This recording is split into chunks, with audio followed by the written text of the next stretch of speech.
At the Middle East, we discussed of the ongoing intensified hostilities between Israel and Hezbollah across the Lebanese border and in Beirut itself, and the situation in Gaza and the West Bank.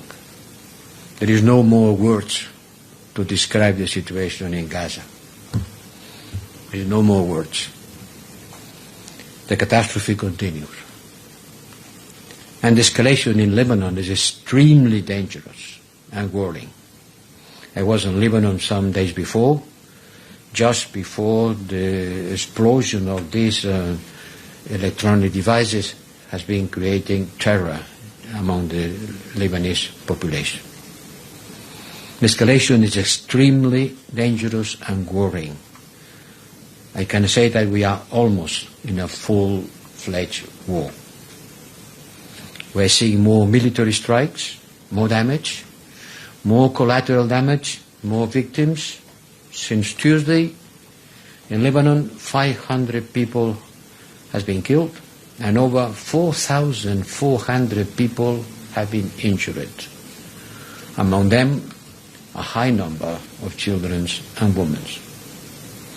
And what do we see through the TV screens?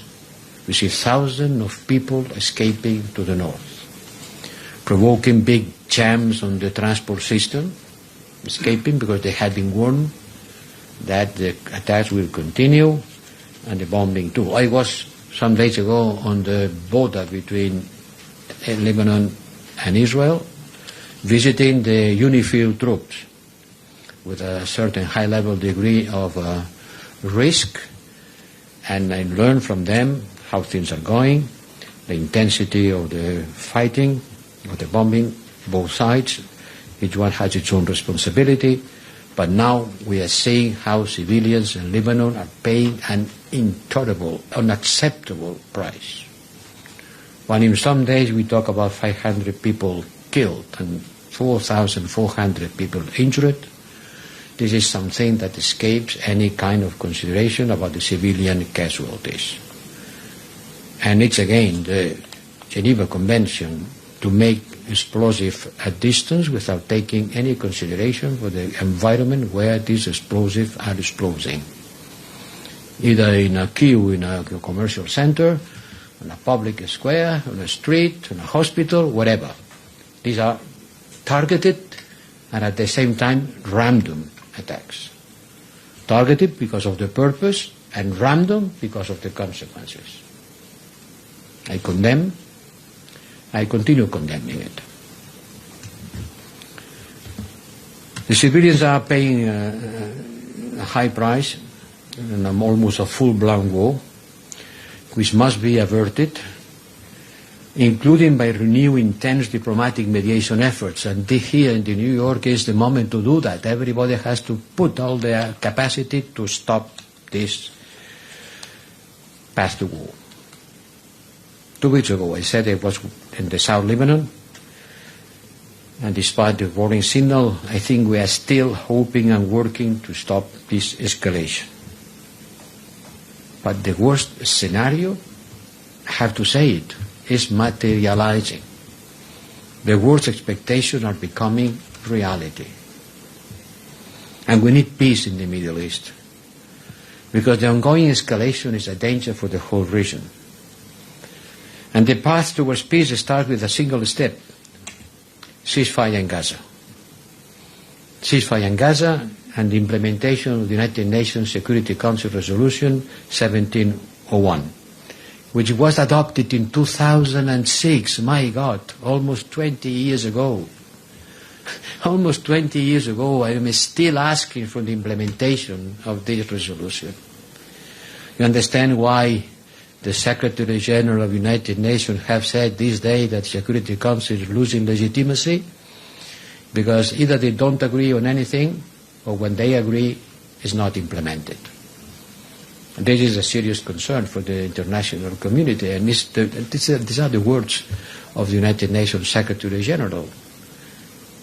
The multilateral system is grip, and this United Nations General Assembly who is taking the political lead because the Security Council is unable to take decisions. And when they take decisions, almost 20 years ago, we are still asking for its implementation.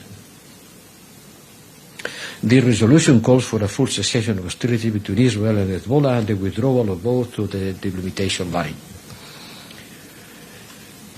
Well, we need to continue asking for this immediate ceasefire across the blue line, as well as the situation in Gaza. They are not different. They are interlinked. They are strongly interlinked. What's happening in Gaza is triggering other war scenarios in Lebanon, in the Red Sea, and unhappily, and we don't talk enough about it, on the West Bank. The West Bank, which is called openly Judea and Samaria by the Israeli authorities, as if it was already being annexed. Certainly a ceasefire in Gaza is the only way to facilitate the escalation of the whole region. Not reached yet.